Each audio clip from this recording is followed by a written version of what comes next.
તો વાત કરીએ કેશોદની, તો કેશોદ તાલુકામાંથી એક હૃદયદ્રાવક ઘટના સામે આવી છે। મધ્યપ્રદેશથી મજૂરી કામ માટે આવેલા એક યુવકે વ્યાજના ટેન્શનમાં ગળે ફાંસો ખાઈ આત્મહત્યા કરી છે અને જેને પગલે સમગ્ર વિસ્તારમાં ચકચાર મચી ગઈ છે। ત્યારે મૃતક અનિલ જોગાળા બિલવા, ઉંમર અંદાજે 30 વર્ષ, મૂળ મધ્યપ્રદેશના જાગવા ઘટિયા ગામના રહેવાસી છે।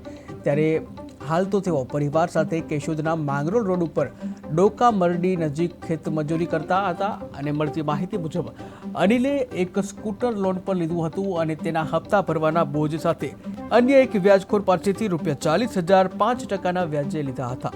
આ બે બોજના દબાણથી પરેશાન થયા, જ્યાં અનિલે ટેન્શનમાં આવી આત્મહત્યા કરી લીધી હોવાનું તેમના માતાએ જણાવ્યું છે।